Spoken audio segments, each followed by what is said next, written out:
Celtics Stuff Live.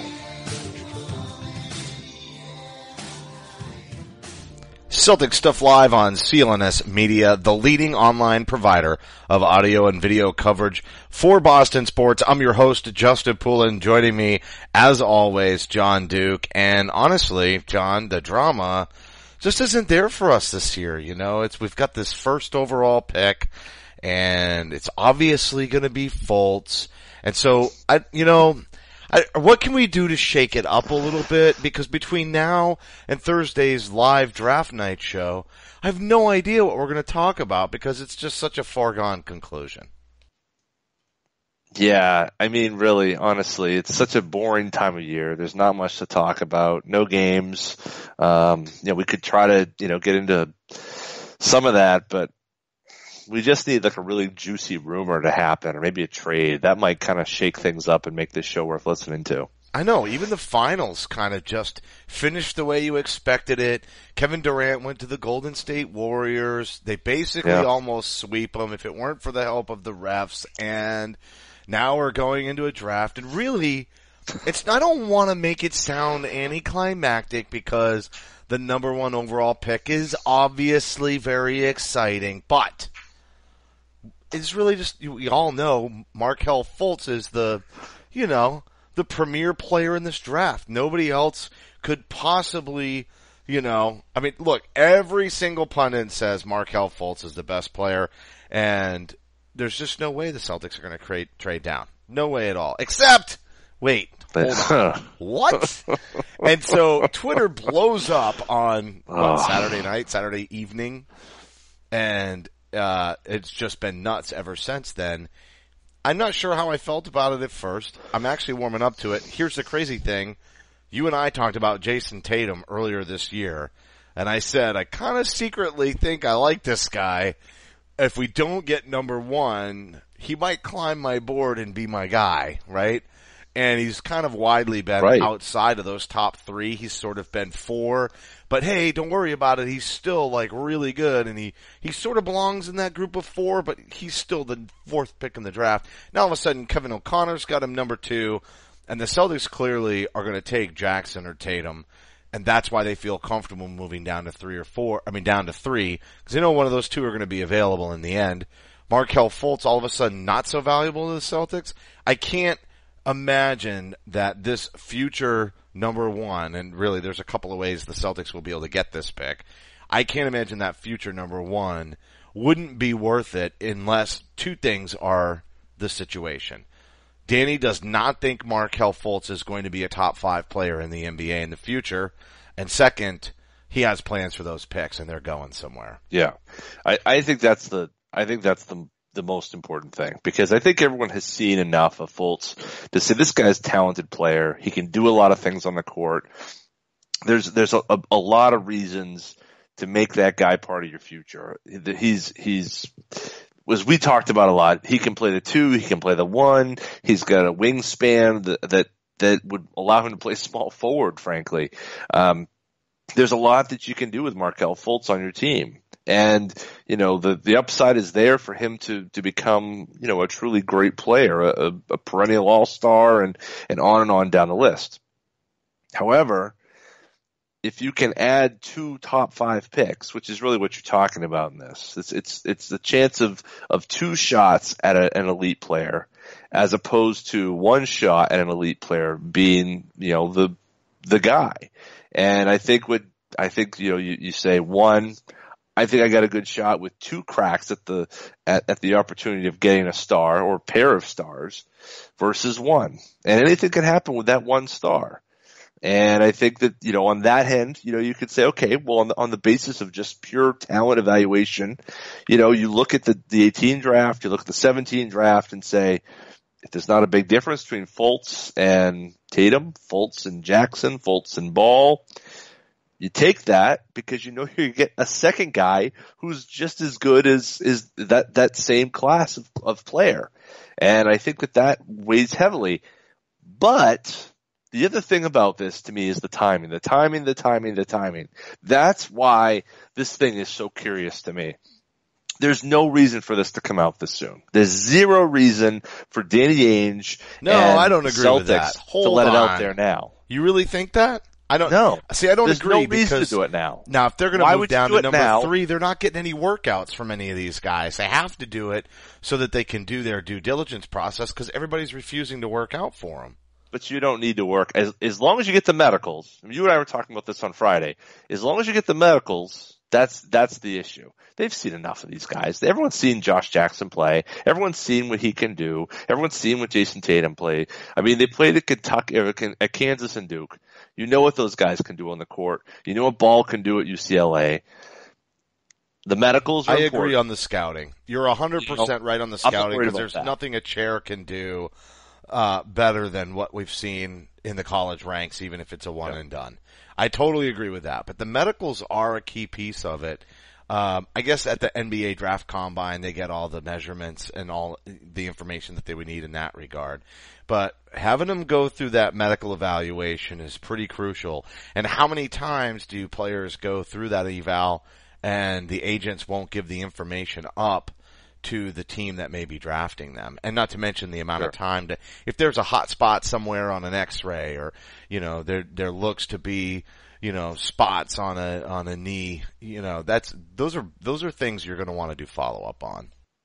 Absolutely. No, and I don't think that's, I think there's plenty of time for that to work itself out now, between now and Thursday. I mean, you see guys, Marcus Smart flew out the day before the draft and came to Boston and worked out for the team. And I mean, all kinds of things work out at the last minute, it seems. The pressure it's like any negotiation. Those things seem to come together. I think that the reason why I look at the timing though, predominantly, is that I think the only reason you do this deal now is to let everybody know I've got assets to make another deal.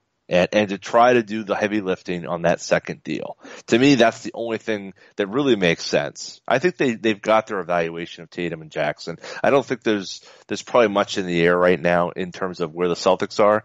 I think it's a question of what can you do with those assets, and is there a bigger deal that can happen? Whether it's Paul George, whether it's Jimmy Butler, whether it's Anthony Davis. I think that's why you do it now.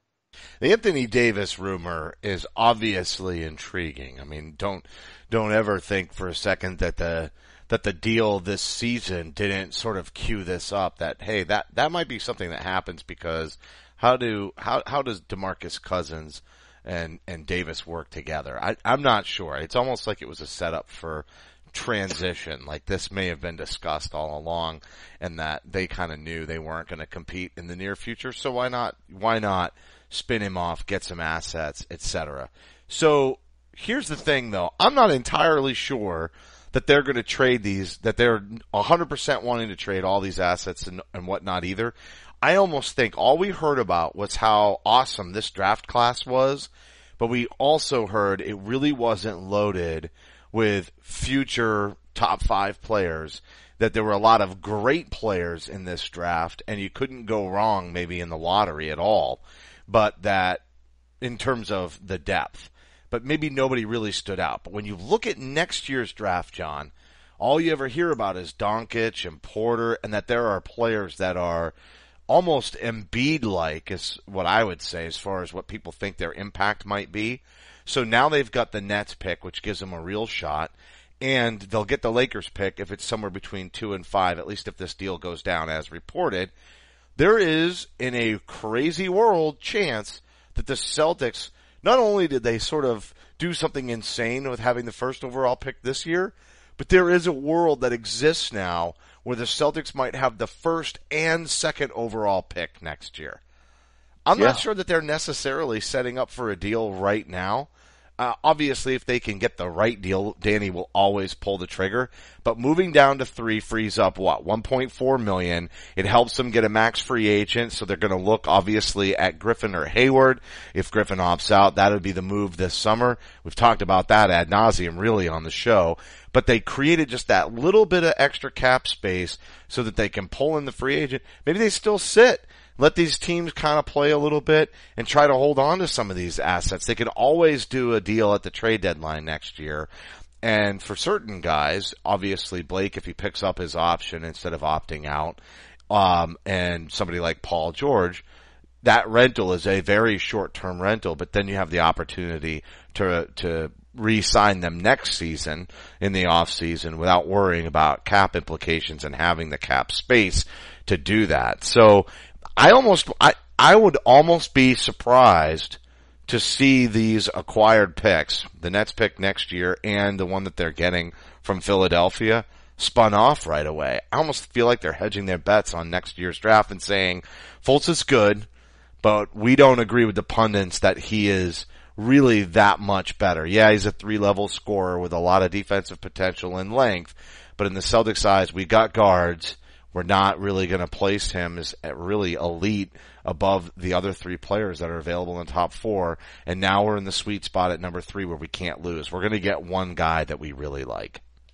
But I think in a vacuum that works. I think the problem is that when they're trying to acquire free agents and, sign guys onto this team, you need to be able to sell them on something, a plan to win now. And even even on a rebuilding team, a trust the process Sam Hinkie model, this would be unprecedented. I can't imagine Sam Hinkie saying, I've got the number 1 pick, I've got Ben Simmons, and he was gone by the time they got the number 1 pick with Ben Simmons, but I'm gonna deal the Ben Simmons pick away to get the Nets pick, get the Jaylen Brown pick and the Celtics pick this year. I don't think that even Philly would have done that.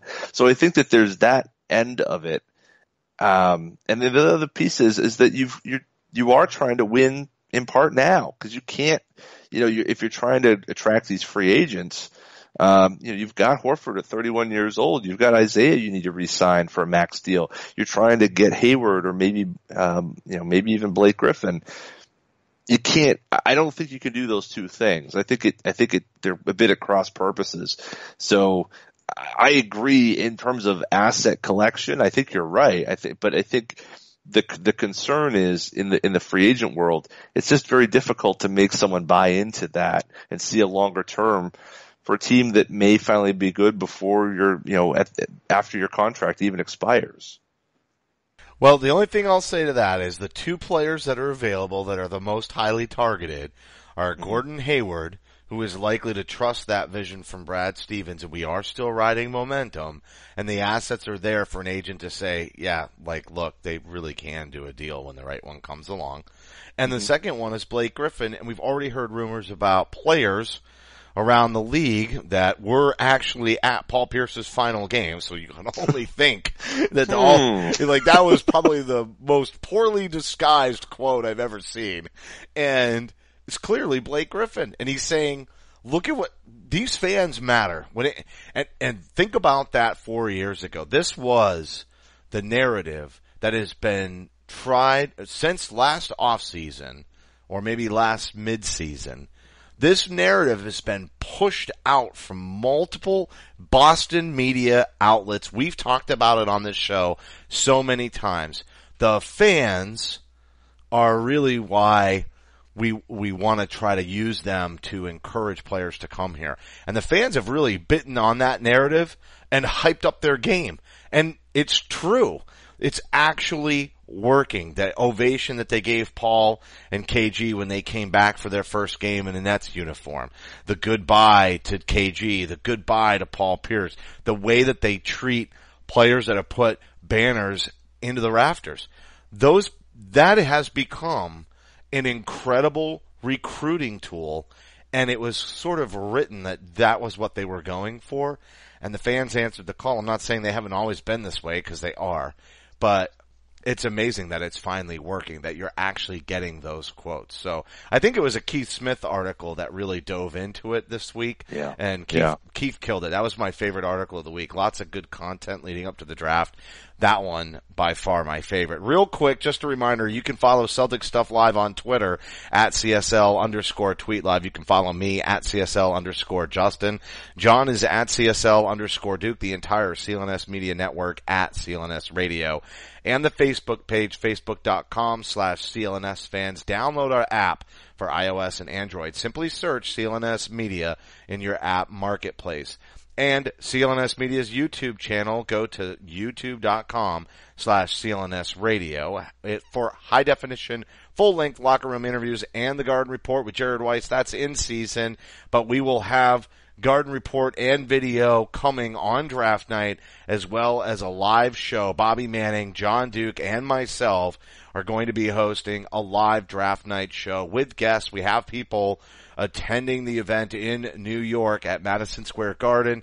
So I'm sure, and actually that will be one of our favorites, Sam Sheehan here from the CLNS Media Network. Sam's going to be out there. I'm sure we'll hear from him and bring him into the show. But John, I'm pretty excited now because all of a sudden we've gone from no-brainer pick to who do you want? And so we led off the show. I talked about Tatum and how kind of latched on to him somewhere around early to mid-January, I think, was when I really said, hey, I like this guy. I didn't even know about the Paul Pierce comparisons at the time. Really, the thing that stuck out to me was the length and the high release on his shot. And I thought, that's a guy that, bare minimum in this league, is going to be able to score because challenging his shot is going to be difficult. Didn't say he would be a great defender. Didn't say he'd have tons of lateral quickness and driving ability. And word out there as far as Josh Jackson isn't that a little duplicative of the Jaylen Brown pick? But I'll tell you, I think Jaylen Brown is going to play shooting guard in the future. So no matter if you take Jackson or Tatum, I think those two players are going to be at that 3/4 spot. And positional flexibility, as we've talked about, is super key with the Boston Celtics and the way they run their game. Yeah, no, let's be very clear about this, and we've been on this for a while, but positions aren't what positions used to be, I mean, this isn't a world where, it's point guards, it's wings and bigs. Like that's where we're at now. And you're absolutely right. Like, just because you get a Josh Jackson, you get a Jason Tatum, they're not duplicative. The question is, are you quick enough to be able to defend on the perimeter? Can you switch on pick and rolls? Can you hit a three and spread the floor? I mean, that's the trick right there. If you can do those things, you can play. It doesn't matter how big you are, how small you are. You can do all those things. It helps. Tatum, what I like about Tatum in being on this team is that, one, he's an ISO player. And I think we saw that a lot in the Cleveland and Golden State final, but even a little bit in the Eastern Conference finals. You switch, and then you end up with your whatever you want that preferred matchup to be. And you need guys who can take advantage of that situation. KYRIEs and LeBrons and those guys. You need someone with a killer instinct. Jason Tatum has that killer instinct. Jason Tatum knows how to get past his guy and get his shot off. Whether it's a step back jumper, whether it's a leader, whether it's a runner, whether it's find its way to the hoop. And he's got that prototypical new, if you want to talk about small ball 4, he's got that size, that he can play the 4 position in a small ball lineup and be effective throughout.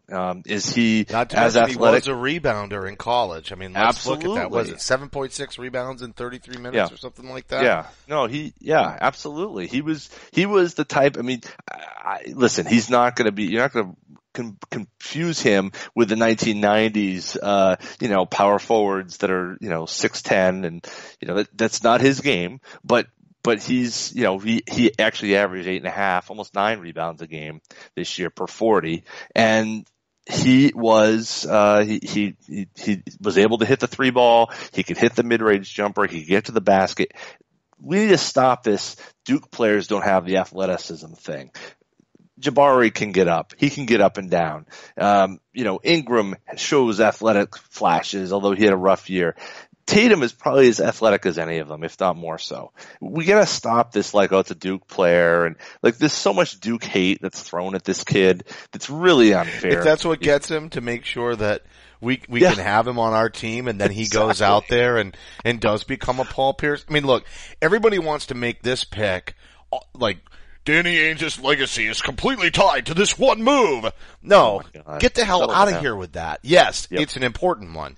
Yes, it's crucial. If Markelle Fultz does become a top 5 player in the next 5 years, there's going to be egg on Danny's face unless whoever he does select, if it's Jason Tatum, so be it, that player becomes an all-star and the team goes on to compete in the Eastern Conference Finals and makes a couple finals and maybe wins one.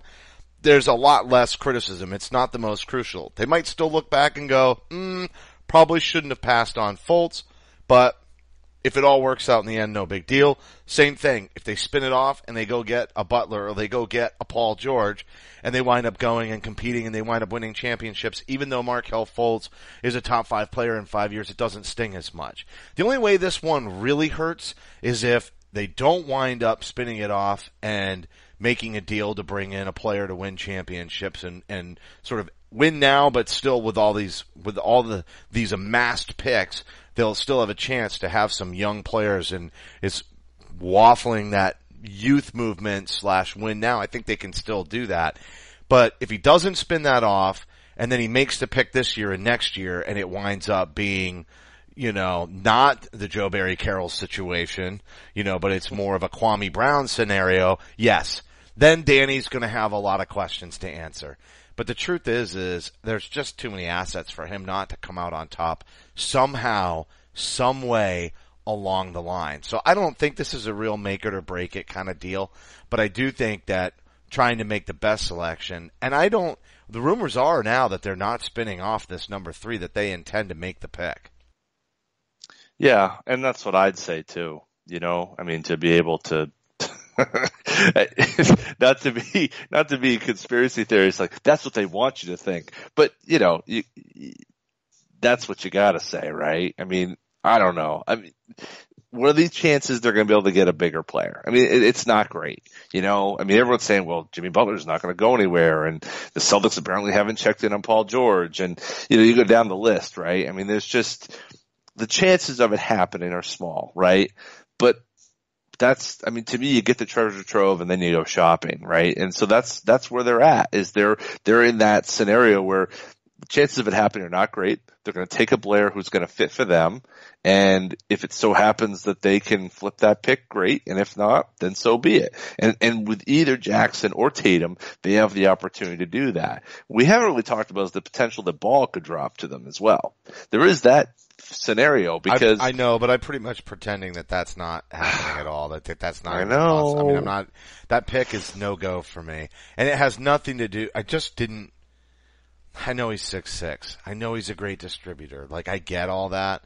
There's just something funky about the hitch in his giddy up on that shot that just drives me nuts. And Kevin O'Connor did a nice analysis of how that might be difficult for him in transitioning to the NBA. Kind of compared it to Steph Curry and how Steph creates space. Not saying he's not a winner, but I'm not going to the dad thing and, LeVar wants him to play in LA. Like, look, plenty of players, including Paul Pierce, have turned that.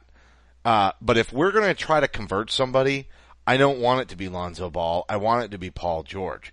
So we can cue that one up for in a minute. But are you going to take Lonzo Ball over Jackson or Tatum? I'm sorry. There's just something just came up on Facebook on Twitter okay.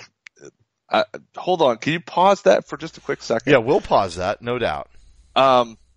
So Adam Himmelsbach reported that Fultz canceled his workout with the Celtics to visit the Lakers and Sixers, but the Celtics are still trying to convince the guard to come in again. What? No doubt. Is that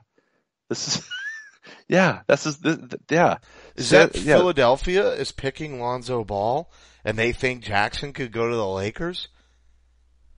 I don't know. Dude, listen, if they pulled that kind of crap off, then I could only scream collusion.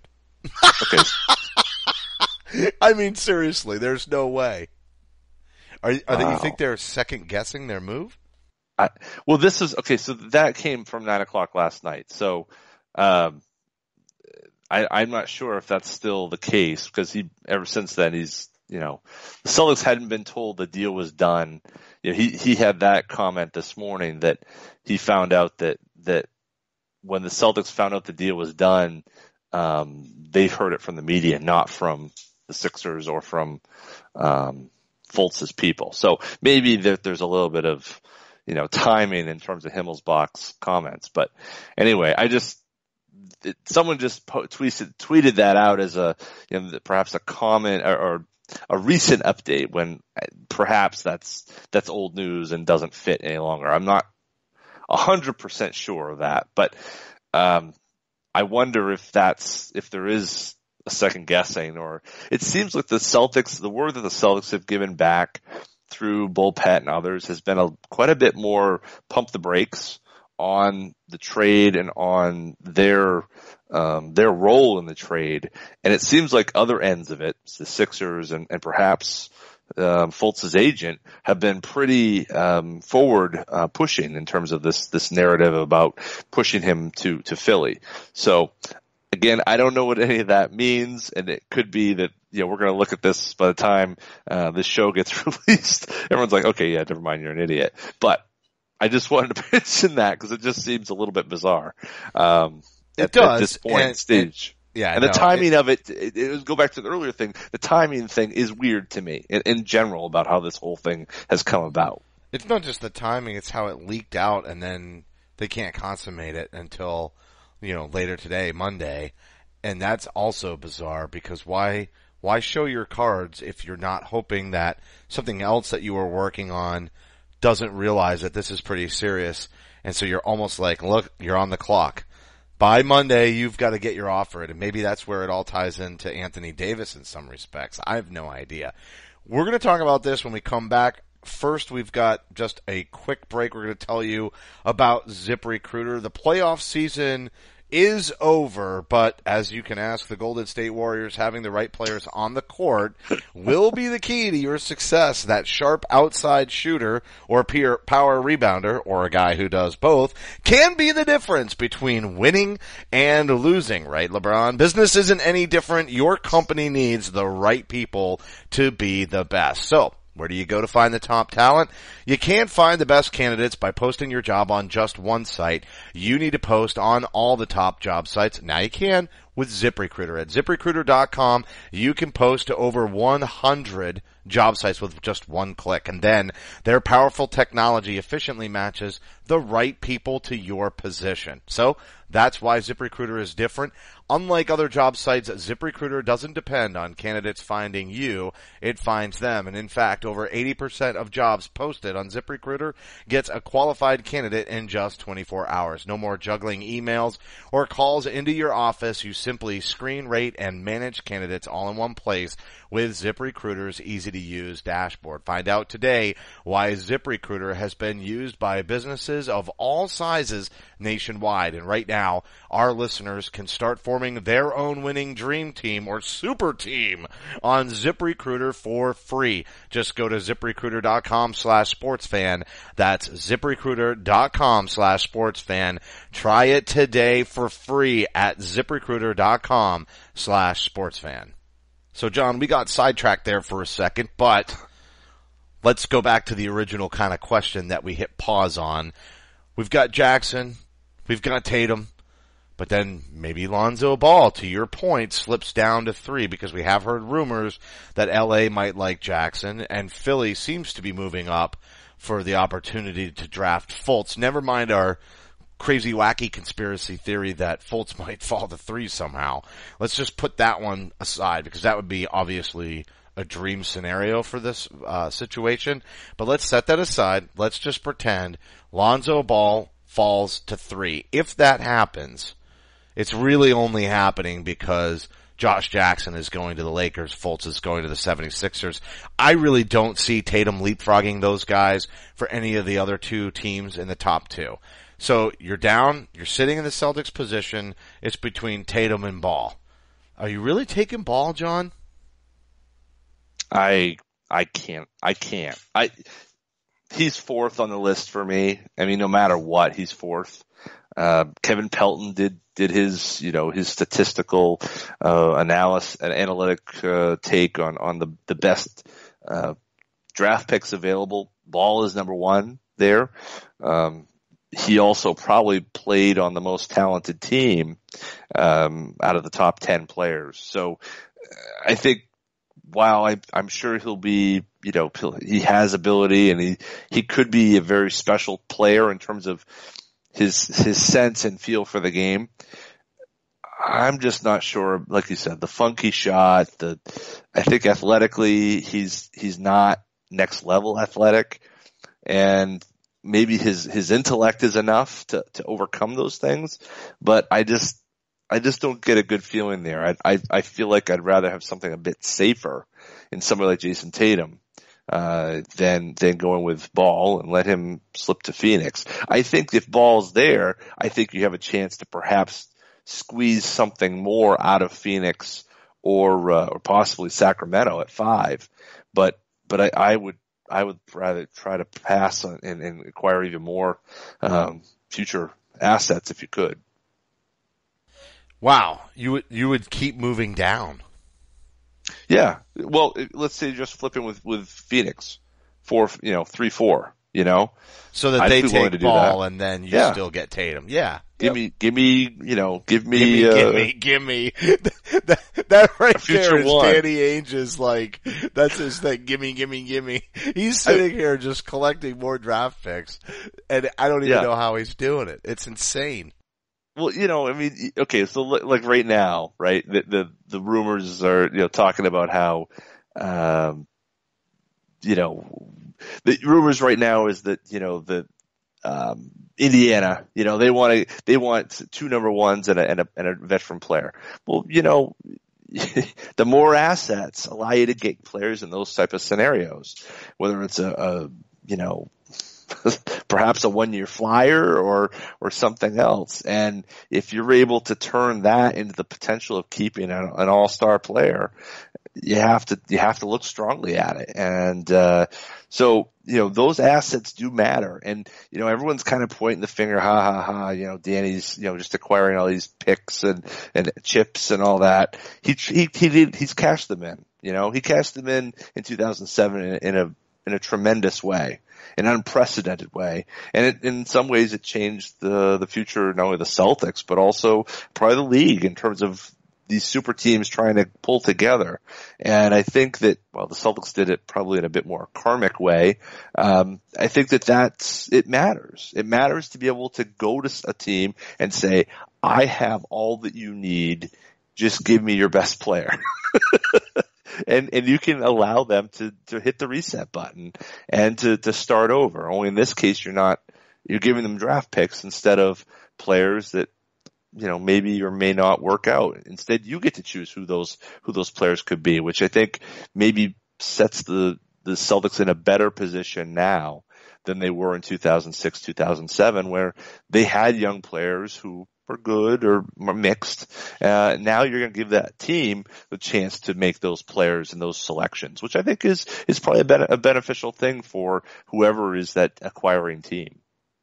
All right, so let's kind of talk about who those players might be and also categorize maybe, what you'd be willing to give up. Because honestly, for Anthony Davis, I think you throw the farm at it, right? You have to throw the farm at him. Yeah. But then Jimmy Butler, and I've seen you on Twitter, you're saying, I'm not so sure I'm going to want to pay the high price.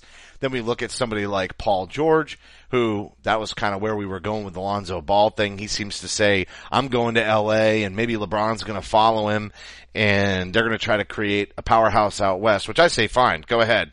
If that's going to happen and we can't get Paul George here in Boston, go ahead, go out west, stay out there. We'll see you in the finals. We'll do our best.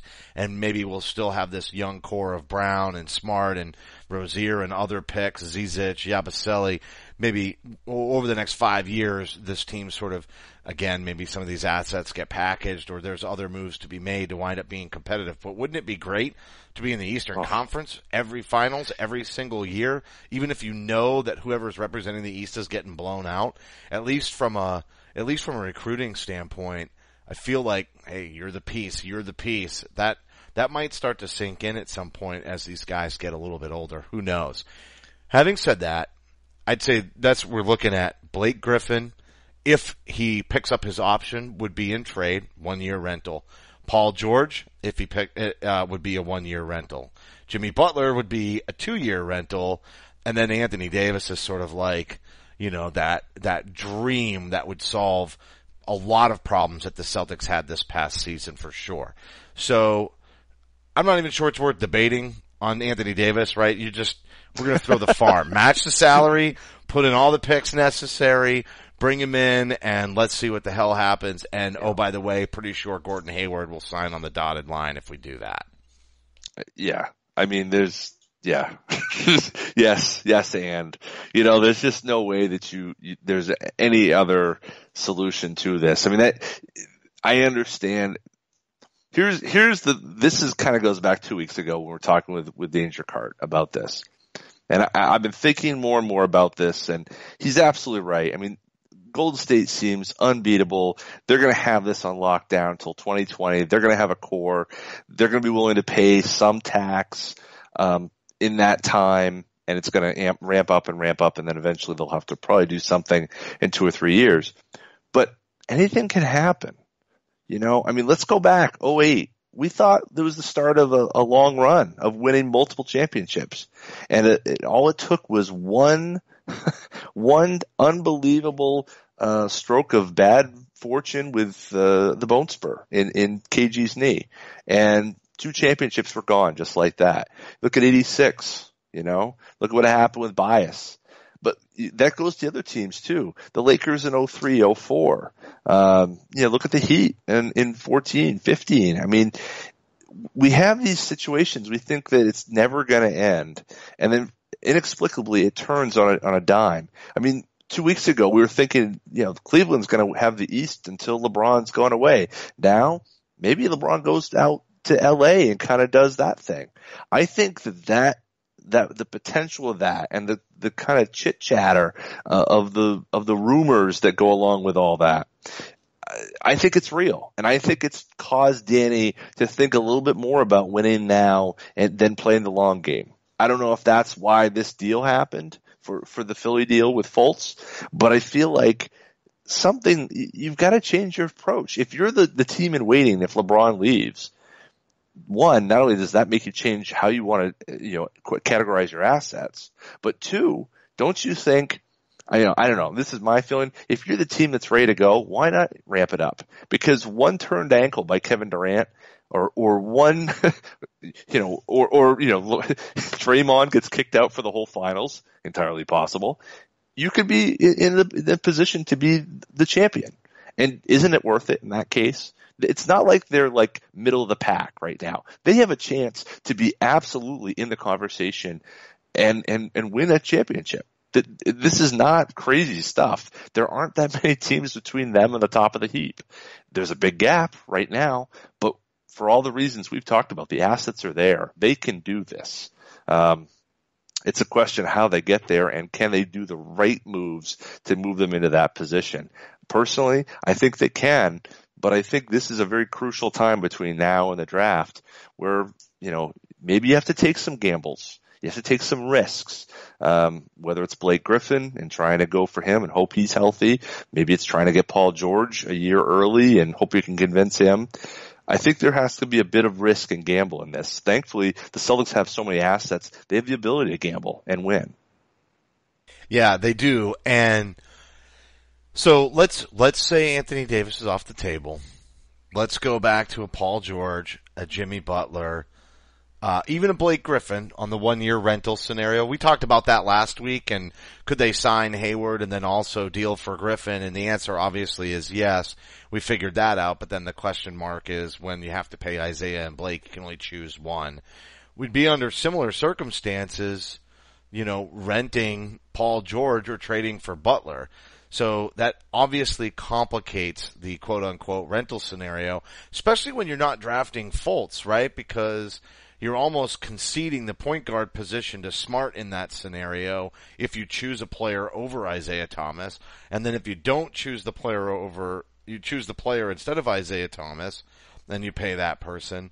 I mean, if you go the other way and you pay Isaiah Thomas and you let them go, then maybe you just gave up a whole bunch of first round draft picks for, one season of Blake or one season of Paul George, and a little bit of a gamble on that whole re-sign, since he basically has put it out there through his agent that he doesn't intend on staying with the Pacers and is really eyeing the Lakers. I think that's meant to deter. So, knowing all of that, how many picks? Let's just put it that way. We kind of already know players have to go in there to match salary. It's probably going to be some sort of a combination of Avery Bradley and or Jay Crowder, depending on the deal.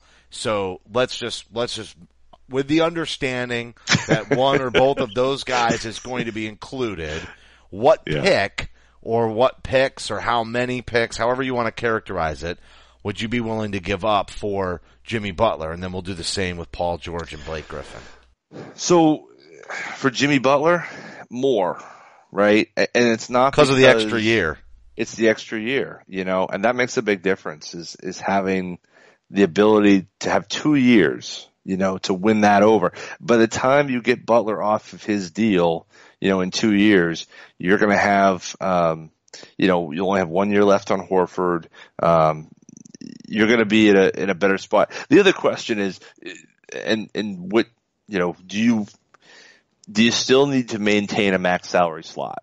I think that's the biggest question. If you know you can get Hayward, then how many gymnastics do you need to do to try to give yourself a deal and be able to keep that $30 million available for Hayward to slide in?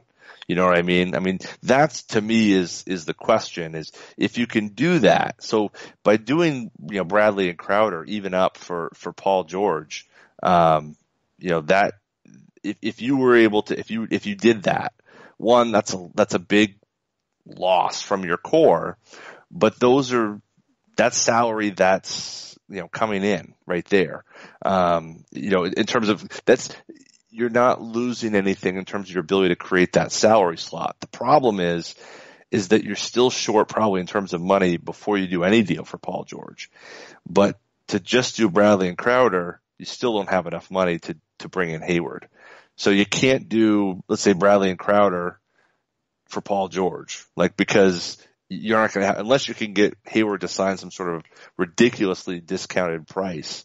And maybe Blake does that. Maybe you try to, ramp it up over 3 years and backload the contract. I'm not sure, but the problem is trying to create two spots, right? You make the trade even with lesser assets, but you have to match the salary to get Paul George in here and to get that max salary slot. What do you think? Do you think they try to do both, or do you think could you do it for just one? I definitely think they would try to do both, but me too. But it puts it into a rough spot, like we said, which is almost Jimmy Butler.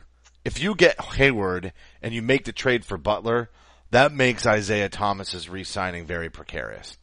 Now, the other question is this. It seemed like, and I saw an interview on the CLNS media roundtable, Celtics roundtable, and they were talking with Sean Grandy, and Sean is so subtle in the way that he lays out little nuggets, and if you're not listening, sometimes you skip over something, or maybe he wouldn't elaborate anyway, but there was a commentary that he dropped about Isaiah Thomas really, quote-unquote, getting it, and alluding to the fact that he'd be willing to take less to be on a competitive team.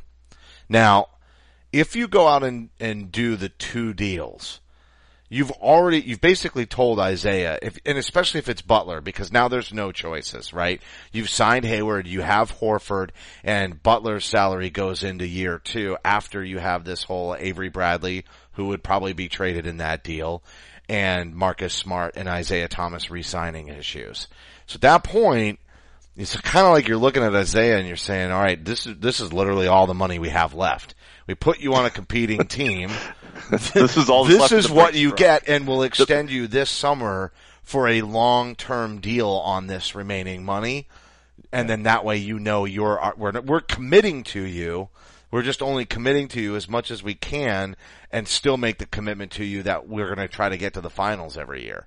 And I think that's your play. I think you definitely go after both, and I think you go back to Isaiah and say, this is what's left. So we can either have 1 year where we really go hard and try to win it with this crew, and then next year we understand you're gonna, go out and play the market, or we can re-sign you with every available dollar we have. We can assign you for a little bit longer than, maybe we would normally do next off season, and this sets you up to be with a winner. And I think that's really, that's your move. So as far as assets go and being willing to trade for Butler, like you said, it's definitely more. We put way more in to that offer than I would with Paul George for a couple of reasons too. Butler, as much as he's been sort of pointed out as a disgruntled star in Chicago, really has not gone around and tried to leverage himself to a certain place. And just like with Ball, I mean, if we had the 4th pick and Ball was the one that was left, obviously at that point I would take Ball. But at the same time, it's sort of, why? Why fight a guy who doesn't really want to be here if you don't have to? With Paul George, I would, but the price is way down. And I think other teams are going to beat out the Celtics in any bidding for Paul George. As far as Blake Griffin goes, this is a guy with a little bit of health history. That team is seemingly blowing up, although there are some changes going on with the Clippers. It'll be interesting to see how that plays out. But you think that maybe somebody like Blake, you obviously are choosing between him and Hayward if he opts out. But if he opts into his contract and you're looking to make a trade, then you still have the same issue with the coinciding contract expiration next year with Isaiah Thomas, and nobody's going to make any commitments, and that's sort of confusing. So I'd say probably Blake and Paul George are just on the same level from the standpoint of it'll be really hard to sign them back again when the contract is up. But Butler sort of allows you to go back to Isaiah and really just lay it out there for him. Hey, let's make the best of this year, unless you kind of like what we're doing here and you want to stay long term. This is the money we can do. Yeah. So multiple picks for Butler. Multiple picks for Butler, but I don't know that I would give, I wouldn't give up number 3 for him. If that was, unless that was the only pick I gave up, that would be the pick I would do. You know what I'm saying? What if it was number 3 and that Clippers pick that's out in the future? What's that? 19? See, I think that Clippers pick could be valuable because I think the Clippers are going to be bad. I don't know they're going to be bad, but I think you're right. Probably now is the time to sell on the Clippers pick, because if they do get LeBron, then, things kind of turn pretty quickly. So that, I'm just looking at a lesser pick. I've never really valued that pick all that highly. I think it has some weird protections on it too. So for me, I'm if you're saying the only pick, and by the only pick you mean of the number 3, formerly the Nets pick this year, or soon to be formerly the Nets pick this year, the Nets pick next year, and the Lakers pick next year, or what might turn into the Sacramento Kings pick the following year. If you're talking about those, I agree. You get one. But I don't see any reason why you can't texture the trade with some of the other lesser valuable first round picks that are in that stash. Yeah, no, I think that's true. I think that there are some ways in which they can layer it with, some value. Like you said, I mean, Butler, I guess the question, to start the conversation, who's a better player? Would you rather have Paul George or would you rather have Jimmy Butler? To me, I'd rather have Paul George. I think Paul George is a more, he's a broader talent. I think he allows you to do more of the things the Celtics want to do. He does the 3-4 instead of the 2-3. And that's really what it is. He's a wing / small ball 4, and, obviously he can knock down the 3 ball better than Butler, which is really part of that spacing that Boston, needs to really be effective with Isaiah too. Absolutely. Butler does duplicate some of the congestion that Isaiah Thomas has. So they would have to sort of, I guess, have this two-pronged approach at attacking the rim. But I will also say, not when they need to manufacture points at the rim, it will take a lot of the stress off of Isaiah with Butler versus Paul. And not that Paul George can't, but Butler seems to be more aggressive to the rack to me. Yeah, I think so. I think that's true. And am I concerned about the ability for, I guess, Paul George has never made a game-winning shot. We certainly know Jimmy Butler has, although he was not fouled. It's going back to that All-Star break, phantom foul, on Jimmy Butler.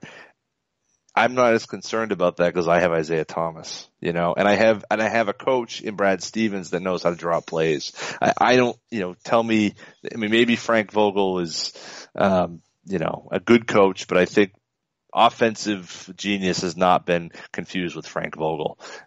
So I think I can get more out of Paul George in the long run, but I don't think the cost for him is going to be that high because this Lakers thing is real. Now, ultimately, the Celtics took an extra month and were able to convince KG that he could sign an extension, and he did. Signed a 3-year extension. It worked out. I'm not sure that the Celtics would have that ability here. I think it probably they're not going to be able to get that done. But maybe I'm wrong. Maybe, if so, the Celtics are going to be they're going to be forced to give up a lot more, but they're going to be willing to give up a lot more.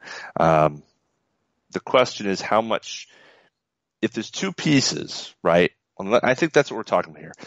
You don't want to give up too much to get Paul George or Jimmy Butler if you know you need to go out and get Anthony Davis, right? Like that's and then you also got Gordon Hayward. If you're all in on the Davis deal and it's going to be on the time frame that Ryan Bernardoni mentioned on the show recently, then you might as well be patient. Make the pick at 3, sit tight, sign Gordon Hayward or Blake Griffin, probably Gordon, and just sit back and wait. Wait for the opportunity to present itself.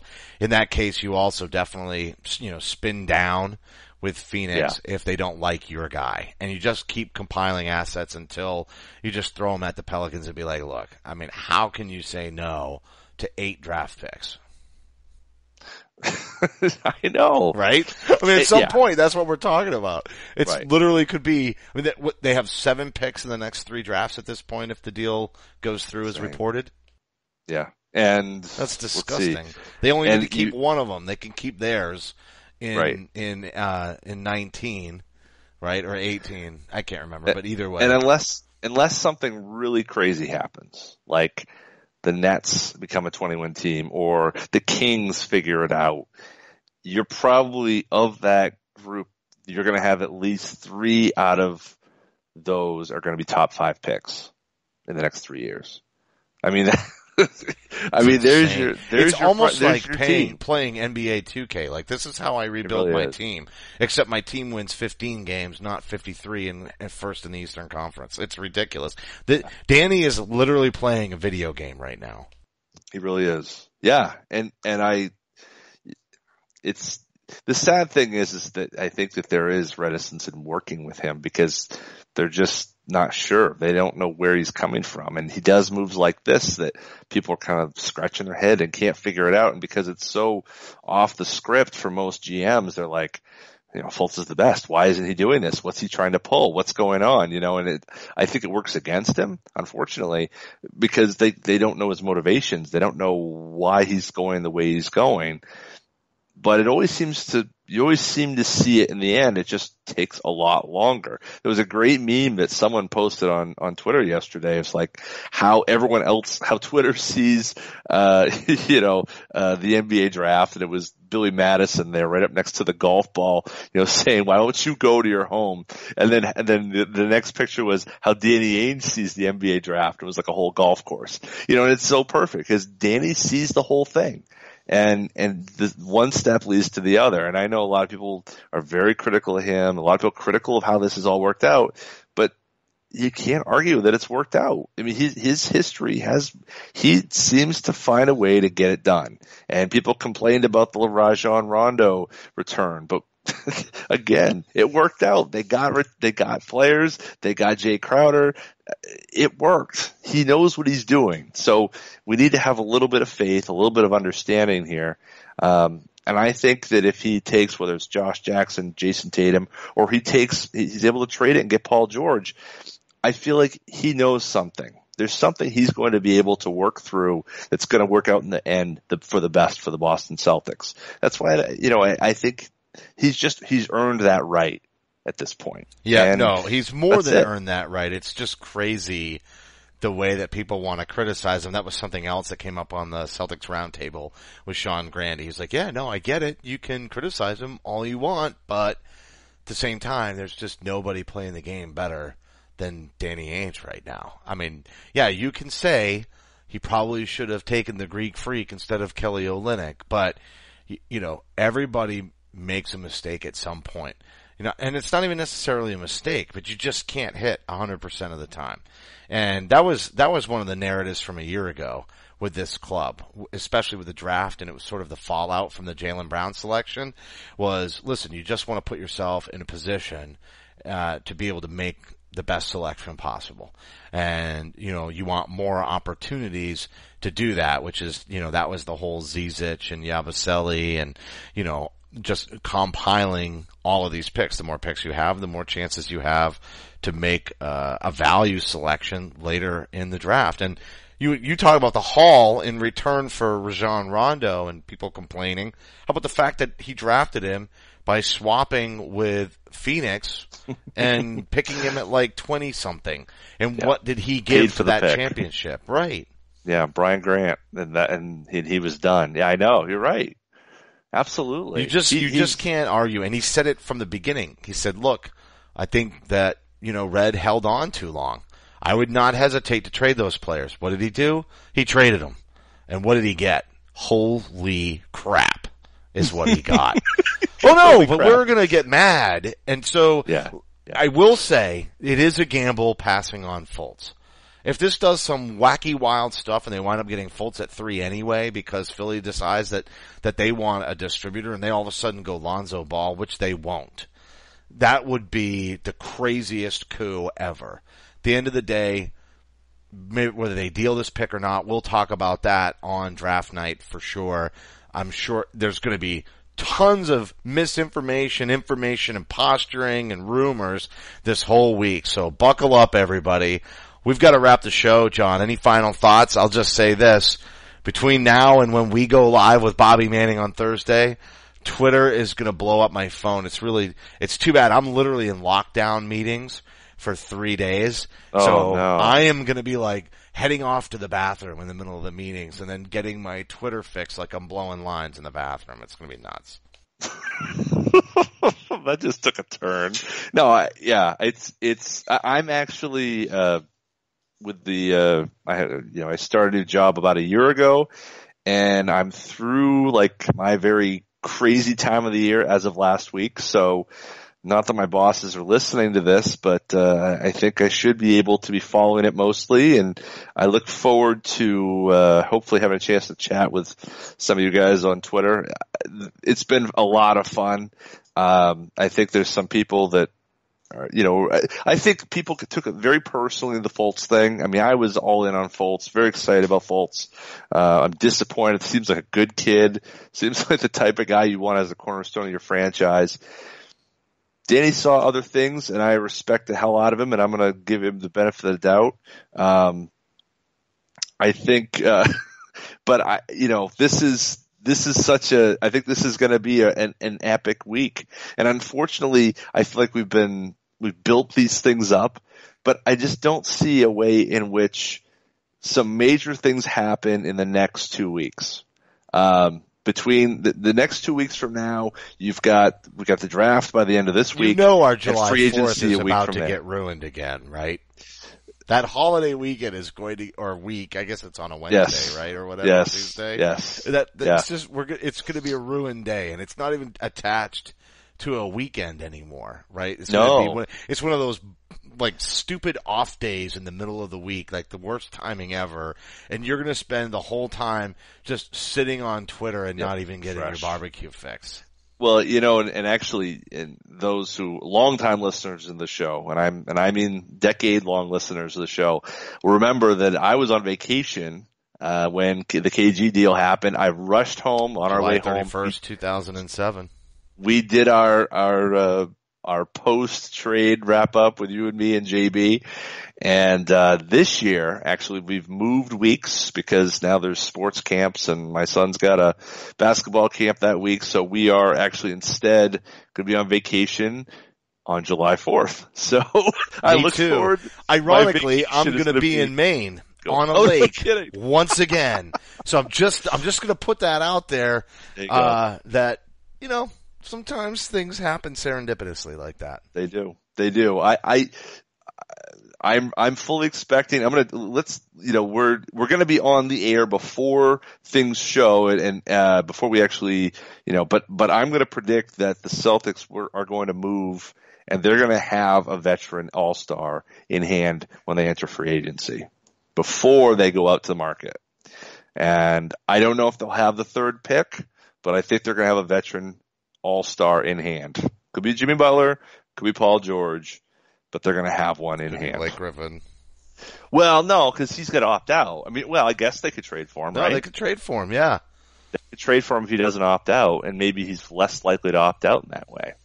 I'm not sure, but that's interesting. You know what? We just hit a nuance, and we're going to have to wrap the show. I know. Sorry. How do you trade for a Blake Griffin who has an option that he's not going to pick up until after you trade for him? Well, you have to have a chance to talk to him. You got to say, are you going to opt out or not? And he's going to say, well, trade for me, no. Yeah. That's a real handshake, and you know what? I almost feel like the Clippers just do a deal, right? They can't. See, this is why Zarin said it doesn't, it makes perfect sense for teams to be able to handle their free agent business and the draft sort of simultaneously, or free agency beforehand. That right there, because you know what? The Clippers could get crap for Blake Griffin when really they could be in the driver's seat on a sign and trade instead. Mm-hmm. Yeah. That's exactly right. Yeah. And I think that if they were able to do that, there's logic to it. The NFL does it right. And that's really the only other league apart from the NHL, I suppose. But the NFL of all the things the NFL gets wrong, this is the one they get right. One they get right. That's right. But I think it's great. I think this is going to be a lot of fun. And love Tatum. I think Jackson could be good, but I think we're going to be spending a lot more time this week. I think we'll be talking a lot less about Markelle Fultz, a lot less talking about Josh Jackson and Jason Tatum, and talking a lot more about Paul George. I think Paul George is going somewhere by the time the draft happens. He's the one that's by far the most available. So, and I would not be at all surprised to see if this Anthony Davis stuff, if there's more to it, more kind of bubbles up. Because I feel like that's there. Let's hope it is. But if it's not, and it's George and Hayward, just think about the starting lineup for a second. It's Isaiah. It's probably Hayward at the 3, George at the 4, Horford at the 5. And you got the 2 spot. You know who's going out, right? Is Jaylen Brown going to be your starting shooting guard in that lineup? Or are they going to put Marcus Smart out there at the 1 and work Isaiah Thomas more off the ball? Well, answer this one, and then maybe we'll table the discussion for Thursday when maybe we have a little bit more nuts and bolts on all this stuff. Yeah, well, I think that's the thing that I'm trying to figure out is how do they make a deal for Paul George, allow themselves the $30 million they need to sign a Gordon Hayward or a Blake Griffin without including one of, if not both, of Jaylen Brown and Marcus Smart. I'm not Danger Cart, so I don't have the ability to kind of see the math before it happens.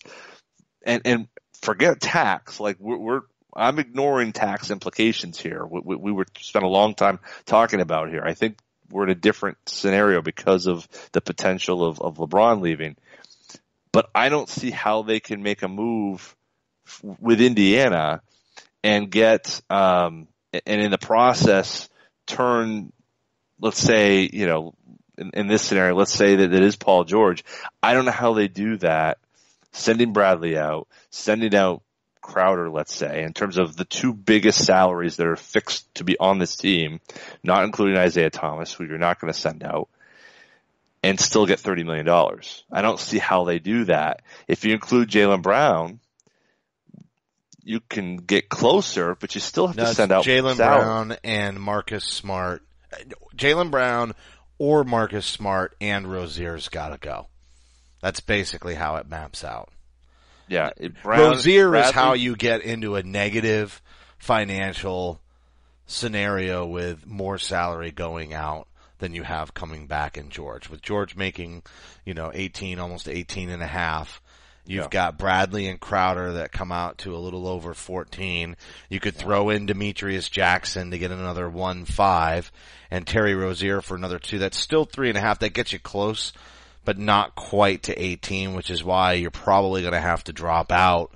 You might drop out Terry Rozier in that case and throw in Marcus Smart, and that would get you there with Demetrius Jackson, and then you'd be in that sort of negative salary, so you'd still have the max contract. But you're right. But no, because it's going to cost you Bradley, Crowder, and Smart or Brown. Right, and the problem is you still have to send away more. So even if you what do you mean in terms of picks or no. What I'm saying is, let's say you've got Paul George, right? You got the 18 million.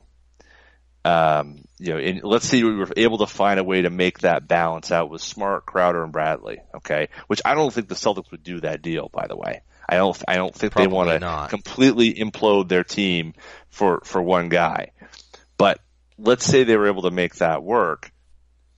They still have to send out more in salary to try to create enough space so where they could sign Gordon Hayward for $30 million. No, that's what I'm telling you. Just add Jackson and you're there.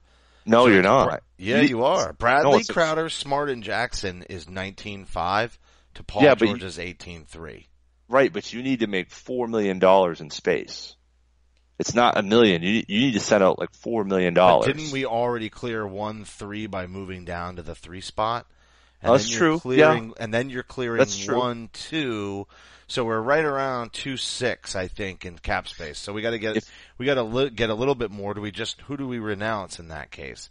Well, you got to send everybody. Everybody's got to be renounced. You got to renounce obviously Young. And you're telling Jackson, me we're still going to come up 1.5 short?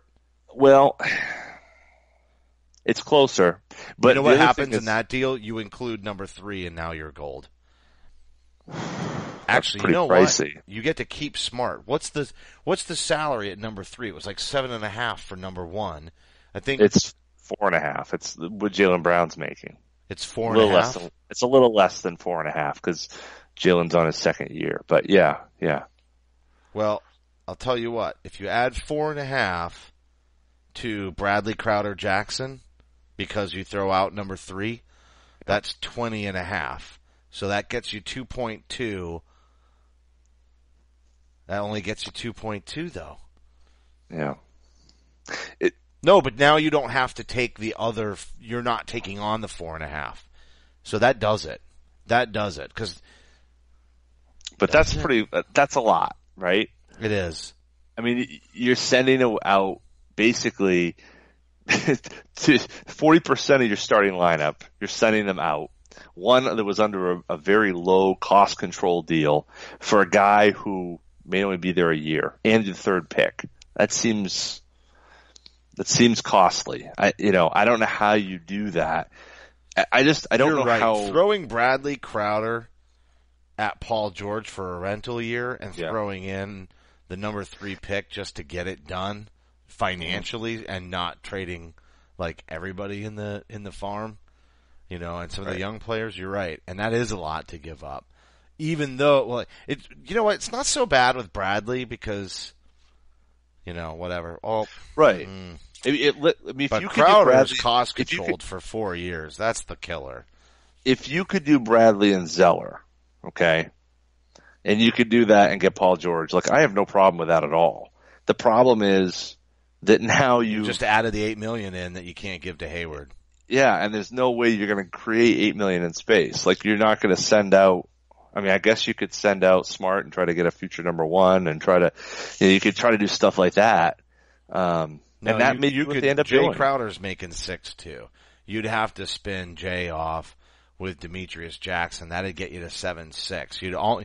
You'd be within striking distance of the Zeller $8 million that you just picked up. Then you have to send some players. Maybe you throw Rozier. Maybe it's Rozier, Crowder, and Jackson get spun off to a team well under the cap for future picks. Right. And Philly, that's the other interesting thing about the Philly deal is that, okay, you've started a dialogue with them about 1 and 3, right? And this whole situation. They're under the cap. They're going to be under the cap. Now that they've gone with Fultz, they're more than likely not going to be going after Kyle Lowry. So even if they gave a boatload of money to JJ Redick, who's probably the next guy they're looking at in terms of a veteran, they're still going to have $15-20 million. You can throw a player at them to absorb, and that was one thing that Danger Cart was talking about: is throw Bradley at them and get back like a Robert Covington or Rashawn Holmes is another one. So there's a whole bunch of options out there. I'm just not sure what we're going to do. Yeah, well, we'll talk. I'll tell you what we are going to do. We're going to talk about it on Thursday on draft night. There we go. Maybe we'll have some clarity. Maybe we won't. We'll definitely be here to talk to everybody. So look for the announcements. John and I will be tweeting it out, as well as from the Celtics Stuff Live Twitter handle at @CSL_tweet live. That is going to do it for this week's show. It will be available on demand on the CLNS Media mobile app and clnsradio.com. Don't forget to follow us on Twitter at @CSL_Justin. John is at @CSL_Duke. Appreciate everybody for tuning in, and you could support the show by subscribing to Celtics Stuff Live on iTunes and Stitcher. Give us a rating and a review. Your feedback is very important to us. And a reminder, today's show brought to you by ZipRecruiter.com. They have a great deal for all of you listeners, but most importantly, you would be supporting our show and the entire CLNS Media Network. Thanks to the loyal audience for making it all worthwhile, and for staff writer Samuel Elias, executive producer Larry H. Russell, the founder of CLNS Media, Nick Gelso, and for my co-host John Duke, I'm Justin Poulin. Thank you for listening to this week's edition of Celtics Stuff Live. Celtics Stuff Live.